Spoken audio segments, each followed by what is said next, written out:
So, I'm Nick Patch, and I work at Shutterstock on the international team, where we internationalize and localize our web applications and services. I'm also a member of the Unicode consortium, and I've done a lot of talks in the past, including here, about Unicode and about characters. And everyone, when they think about Unicode, they think about characters. Lots and lots of characters in all different languages. Egyptian hieroglyphics, for example. Emoji as well. All sorts of things. I've got no idea what the use of it is for. I mean, these... You must turn on your microphone. Thank you very much. Should I start over, or do I? Up to you, depending on how legally you are with time.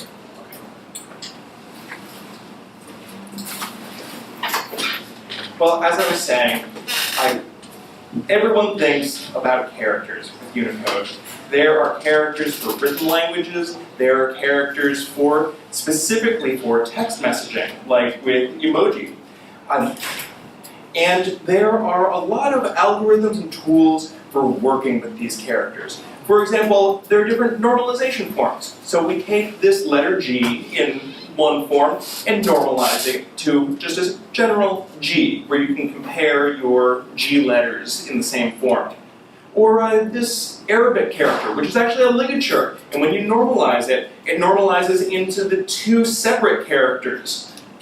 And there are all sorts of different normalization rules, but these are just some of the many things you can do to work on the character level. There are a lot of Unicode standards for working on the character level, normalizing, sorting, and breaking strings into characters, words, sentences, and so forth. What I'm here to talk about today is the Unicode CLDR. This stands for Common Locale Data Repository. This is like your traditional POSIX locales that you see on Unix and Linux systems, but on steroids. This is a massive specification with a massive amount of data for working with pieces of language data that you would use in, say, user interfaces.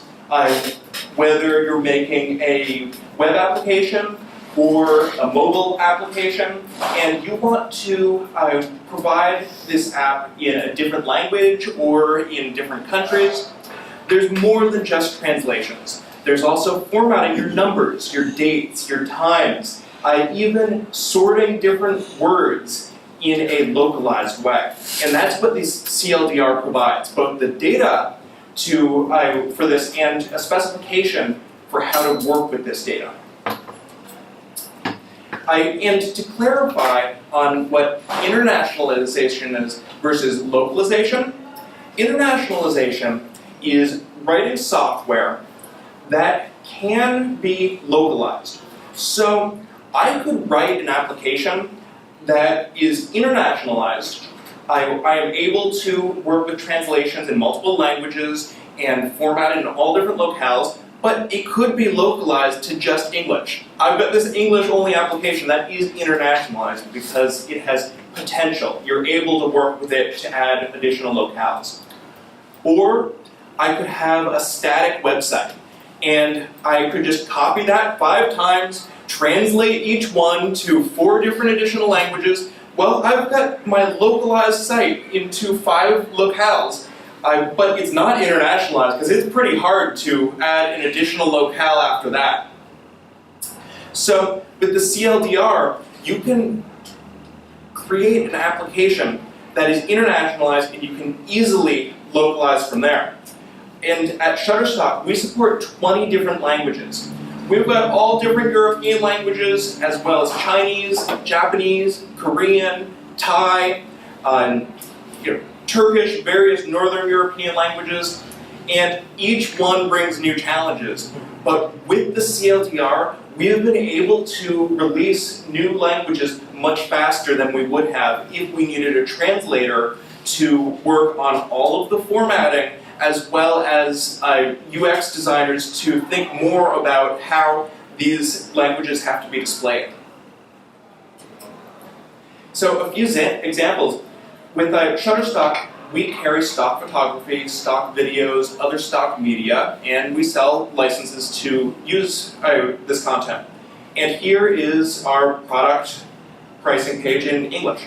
But just translating the text on here would not be enough, because as soon as we get over to Italian here, we would want to use a dot for the thousand separator instead of a comma. And then the $sign, well, it would be more natural to put it after the price entirely. Then we switch it over to Russian here, and Russian, they don't use a dot, they don't use a comma for thousand separator, it's just a space. So here it's a non-breaking space because, well, we don't want it to be 2 here and 559 here. That just wouldn't make any sense. In general, with the CLDR data, when you see spaces, it's going to be non-breaking space. Similarly, you wouldn't want your currency symbol below the whole amount unless that was a stylistic decision. And here, I think we've got Norwegian, where it would be more natural just to use the USD currency code than the sign altogether. So I'd like to show you some libraries for working with the CLDR. This is primarily not to show these individual libraries whether and what language they're in. It's more just as an example, because at the end I'll show a lot of different libraries and modules for different languages and which ones are the best to use. In the examples here, they'll either be in Perl or in Ruby. So Locales is a Perl CPAN module, and it's a pretty simple interface to just static locale data. And a lot of the type of data you think of with traditional POSIX locales. So here we're just instantiating a new locales object with the FR for French locale, and calling get language from code on the code EN for English. And it's returning the French name for English. Then there's get territory from code for US, and it's returning the French name for US. I would say we had a language, or say we had a country drop-down. Well, we could just take all of our supported countries that we want on the drop-down, loop through them, and do get territory from code here, and display that on your drop-down. And it makes it very easy to drop this into a form. So I'm not going to get too much into that because it's all just lots of static data you can work with. But let's take a look at some interesting formatting you can also do. So Twitter CLDR is a project, obviously started by Twitter, to implement the CLDR in Ruby and JavaScript, also with a specific node package. So they all have similar interfaces. And let's take a look at Twitter CLDR for Ruby, where we require Twitter CLDR, and it actually adds methods onto your core types here, like date time. So we date time now localize to Japanese. Now we call a to full string to get the full Japanese format of this date time. And here's what we have. This includes everything about the date, time, and time zone. But who here knows Japanese? Nobody. Is anyone here familiar with what Spanish looks like? Okay, we've got some more people a little more familiar with Spanish than Japanese. So I'm going to continue on with some Spanish examples here. So there's the full date time in Spanish. And there are a lot of different formats you can choose from for dates and times. This is the long format. In general, you probably aren't going to need full, because there's a lot of information in there, and it's a long string. With these line breaks here, I just added them in for the presentation. It's just one string, no new lines in there. Then there's a medium format. That might be a little more popular to use, as well as a short form. And although Twitter CLDR doesn't yet support it, there's even a more recent narrow form. The narrow form has been added for mobile devices, because you've got such little real estate on there. Sometimes the narrow form's ambiguous, but you kind of need to squish as many characters as possible into a small device. Sort of like a T might be for Tuesday and for Thursday, but with context, it makes sense. Then in addition to these named formats for dates and times, like long, full, short, narrow, there's also a very rich formatting code, where here we pass Y, Q, Q, Q, Q to additional, and additional is just all sorts of additional formats. Y here means year, and all these Qs, that means this format of the quarter. So this is the second quarter of 2014. Well, you'll see that we put the Y before the Qs. So why does 2014 come after? Well, it knows that you would not put the year before this in Spanish in this long form, so it does the right thing. It's very smart. It makes it hard to implement a CLDR library, but very handy to use as a programmer. And QQQ means the short form of the quarter. So this is just like saying Q2 2014 in English.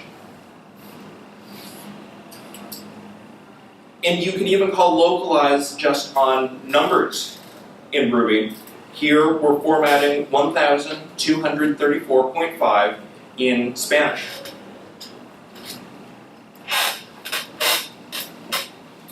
Now I'm going to get out of the Ruby module for a minute because there's it's a quality project. There's a lot of great code in there, and I recommend using it with Ruby. One drawback of it is that most of the locales are just languages, whereas a locale can be a language and a country, like you could have Canadian French or Canadian English. It can also be a script, so you could have traditional Chinese, or more specifically, Chinese in the traditional Chinese script, and you could have Chinese in the simplified Chinese script, or Chinese in the simplified Chinese script in Macau. So you can have a lot of data just in your locale code. And right now, Twitter CLDR mainly supports just the language, other than a few examples like British English it does support. It's something that I'd love to help and contribute there. In fact, I plan on it, but I also plan on working on a lot of CLDR projects. And my focus is with Perl because, well, at Shutterstock, in addition to other languages, we use a lot of Perl, especially on the international team. And we've been releasing a lot of open source projects to CTAN in Perl. One reason we use Perl so much on international is that it has great Unicode support. In the core language, out of any other programming language, it has the best Unicode support. And this is more on the character level and the regular expression level in the language. But it's behind many other languages as far as CLDR support goes. So we've been implementing parts of the CLDR spec and releasing them as CPAN modules. CLDR number is one of them. And instead of one large monolithic project to implement the entire massive CLDR, the goal here is to implement everything related to number formatting. It's a little easier to bite off a chunk of just number formatting instead of everything else. So here, let's instantiate a CLDR number object with our Spanish locale and request a decimal formatter. Then we are calling the format method on our number we've seen before, 1234.5. And we get the same results that we saw on the Ruby example. But now let's do Mexican Spanish, ES-MX. Well, in Mexican Spanish, and a lot of Latin American Spanish, you would expect a decimal point for the decimal separator and a comma for the thousand separator, instead of the reverse that you will find in European Spanish. And that's why it's so important to also support the full locales, including the country, because we're displaying this to our users in Mexico, and we want a very natural experience for them. Arabic. It uses an entirely different numbering system. It's still decimal based, but the characters are entirely different. And sometimes you might want to have your thousand separator there. It's actually not quite as commonly used in Arabic.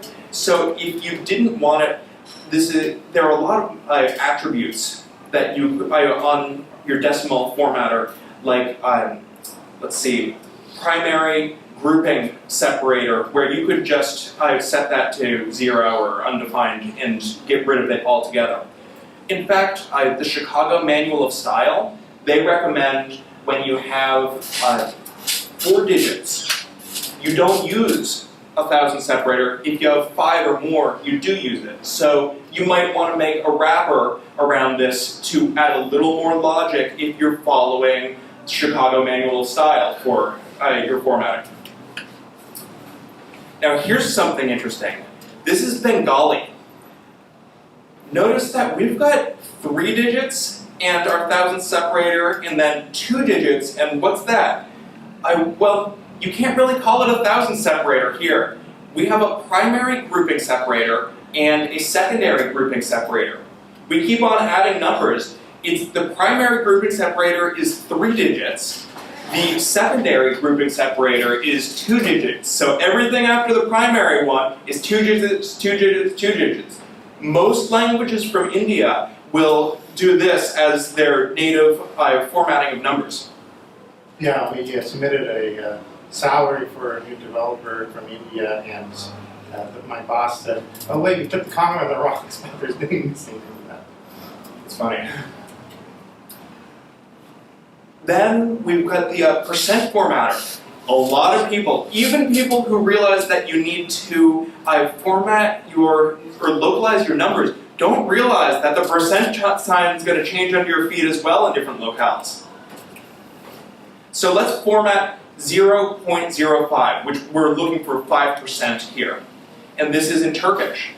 Well, in Turkish, they just put it on the other side of the number. And I mean, Turkish uses the Latin script. It's left to right, but with the percent, they'd expect it on the left side of your number.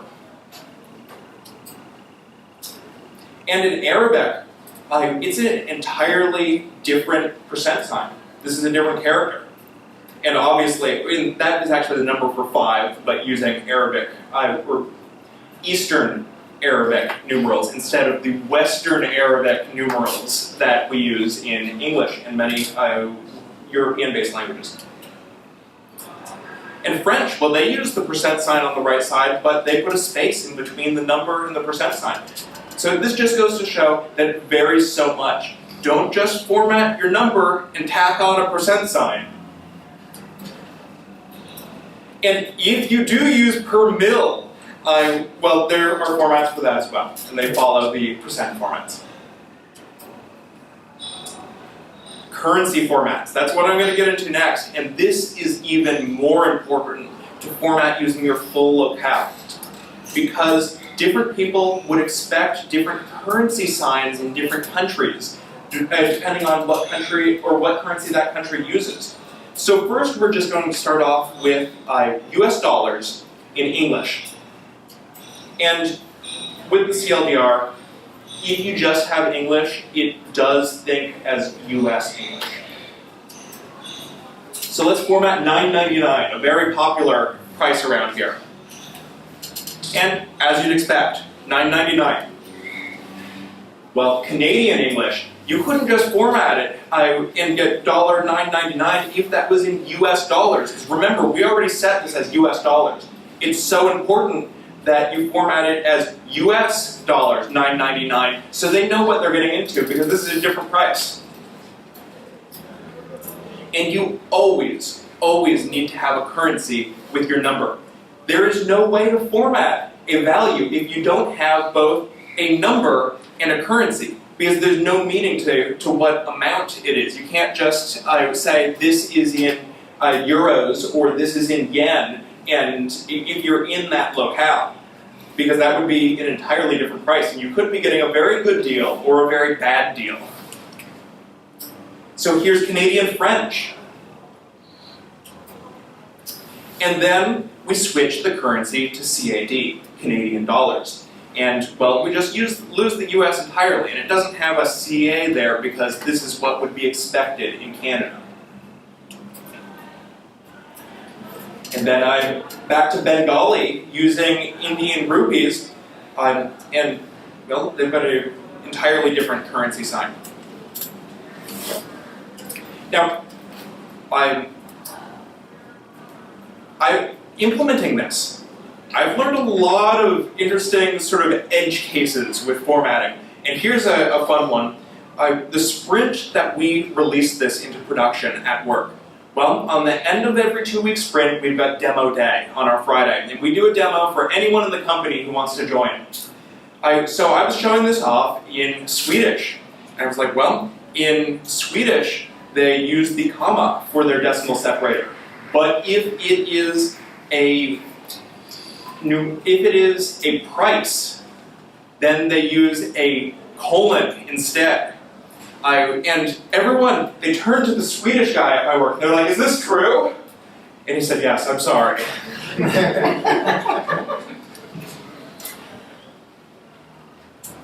Now, a lot of times you'll want to take a formatted, say a formatted number, formatted price, and put that into a translated string. Because with translation systems, whether it's get text, make text, an in-house translation system. I know Ruby, especially Ruby on Rails, has its own translation system. Here, instead of getting into any of those, because that's beyond the scope of the CLDR, we're going to just have some pseudocode here, where we've got the translate function, and you pass to it first your English string with placeholder values. Here we have 3 placeholder values. So this is something to something of something. And we're going to use this in the case where we want 1 to 25 of 1,500. Well, you would commonly want something like this for search results.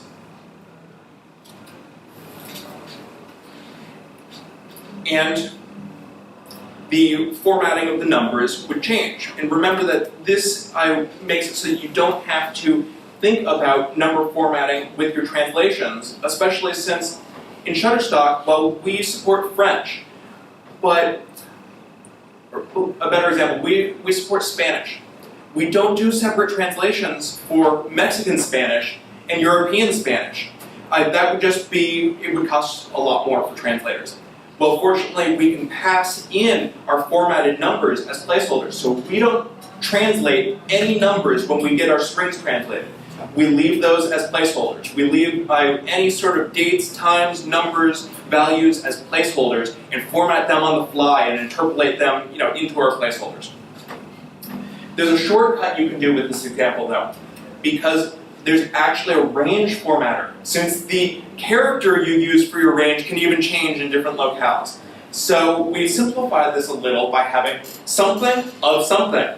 And we pass in our formatted range 1 through 25. Let's take a look if we switch this to Japanese. Here we have a full width tilde being used as the range instead of an en dash.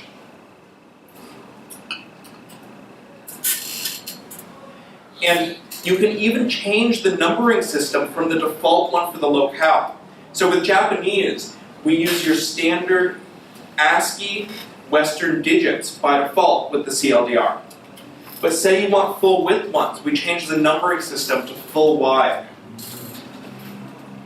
And you could even change this to tie if you wanted to display tie digits, but I don't know why you'd want to do that unless you were using traditional tie. There's even an extension to the language codes, where after the last part of your traditional language code, whether it's the language, script, or country, you do dash, U, dash, and that says everything after here is Unicode extended language codes. And then it's key value pairs, NU for numbering system, full wide, the name of the numbering system.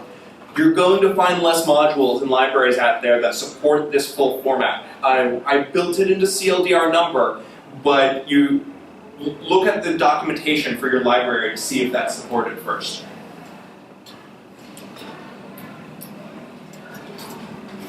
Now, I mentioned before that the sort order can even change. You've got the same strings, say they're all in German, but if you're sorting them in different locales, they would expect to have a different sort order for some characters.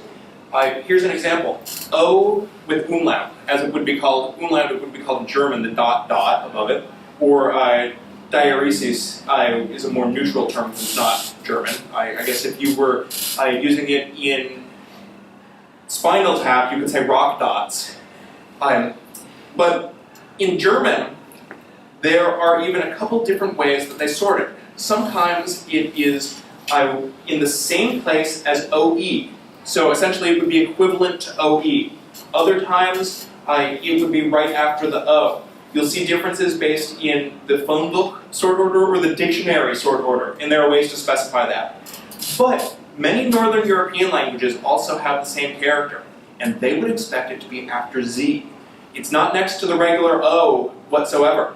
So that's why it would be important to sort and compare characters using a localized collator.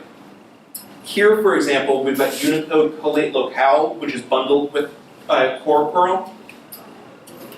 And we instantiate our Unicode collate locale object with our Polish locale here.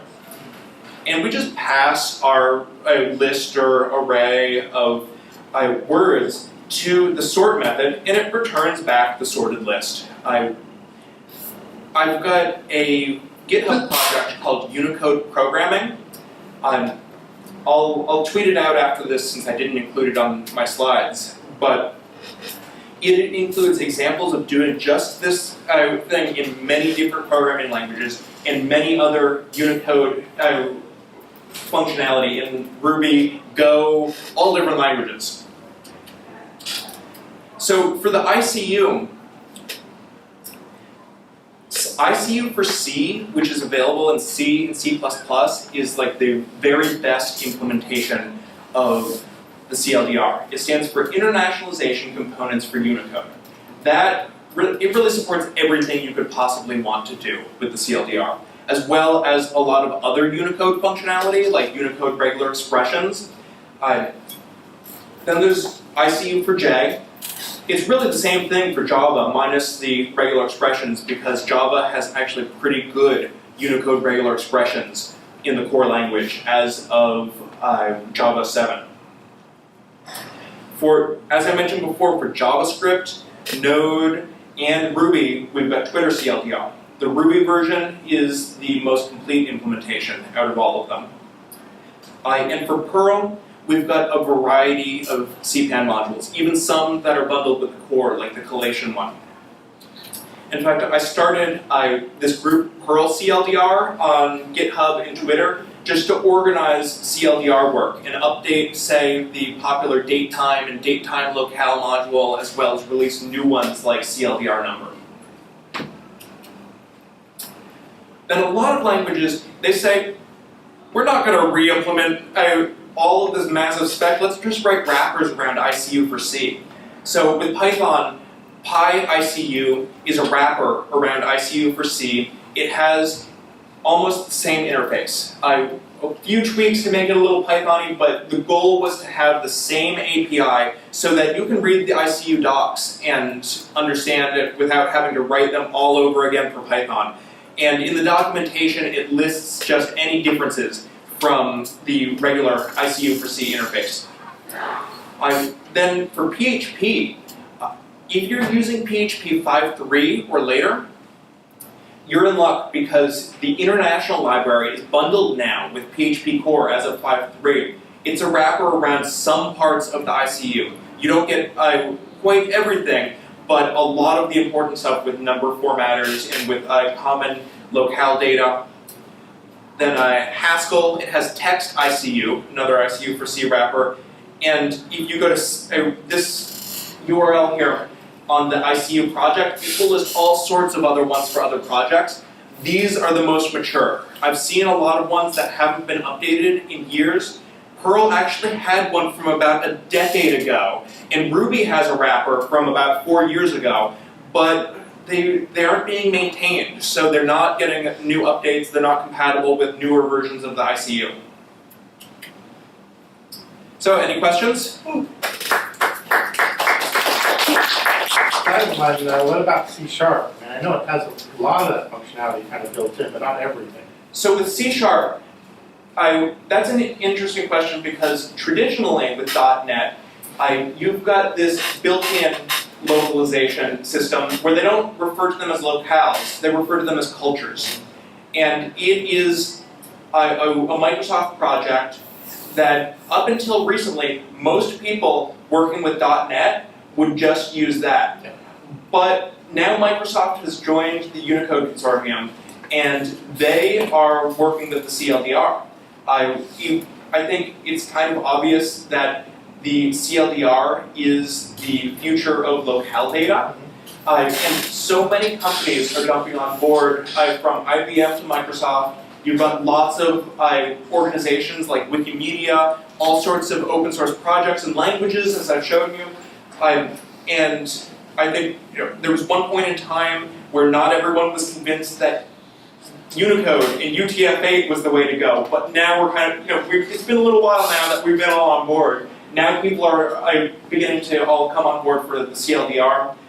One thing I would recommend is that if you want to get into help out with the CLDR and there's not enough data for the language that you want to support, and you're a native speaker of that language, is that you can request a CLDR editor account. And I've done this for Esperanto. I've helped some other people, 2 people now, for Filipino and Tagalog.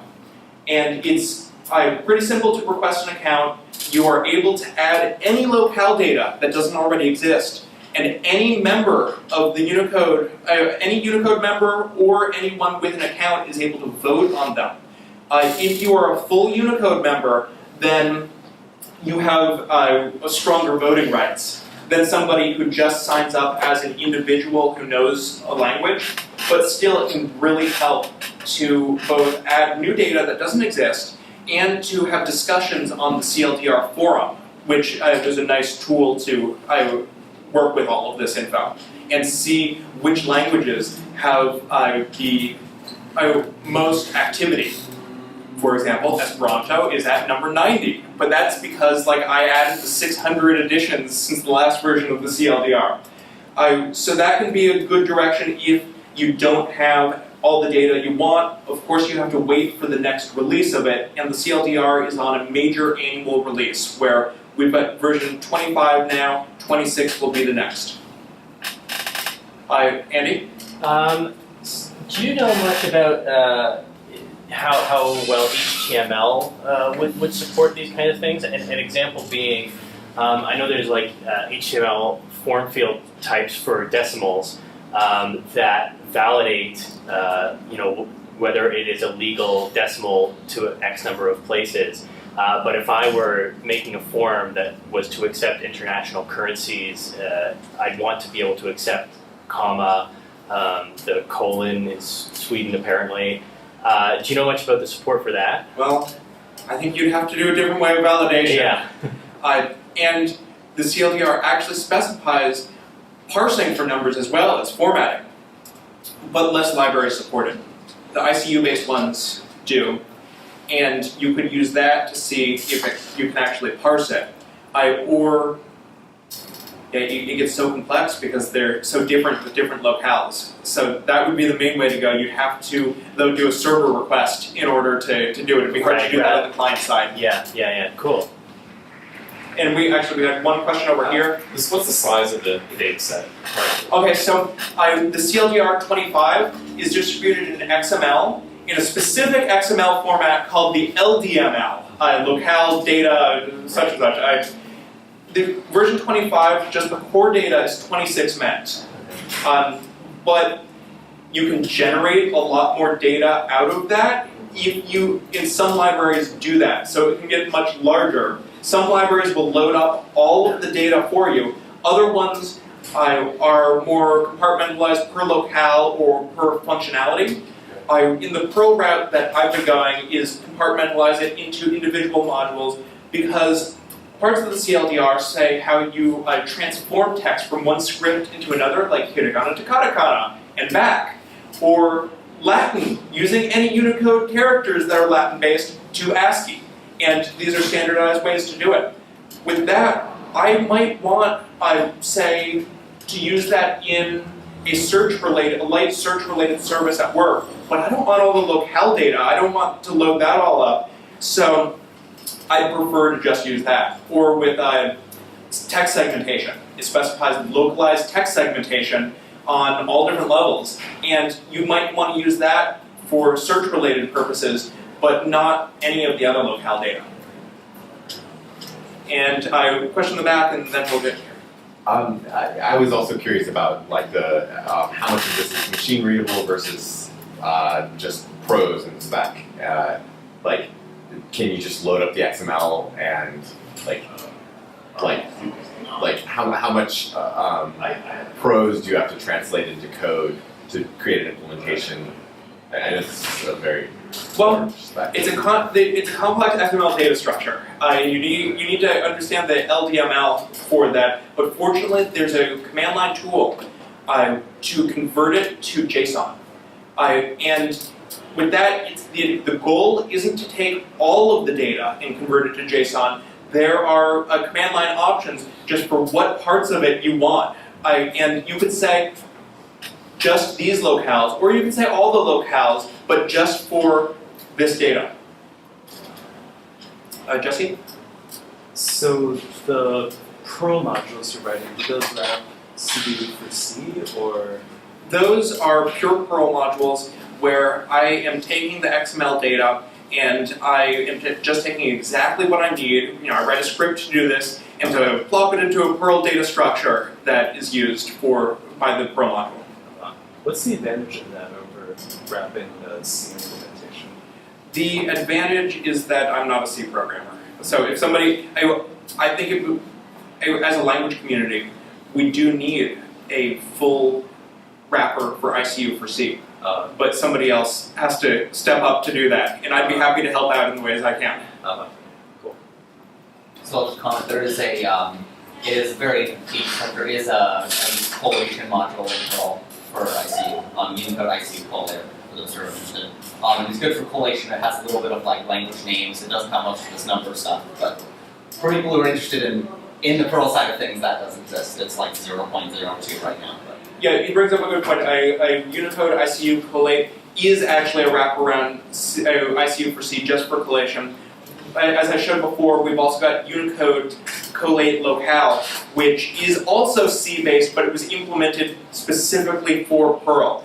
And it can be faster based on the fact that it natively uses UTF-8, whereas ICU natively uses UTF-16. So you don't have to convert from UTF-8 to UTF-16 going in, and then convert back going out. That's one reason that a lot of people in the Perl community haven't been as into ICU for C, just because natively UTF-16, and it would work out better in, say, Python.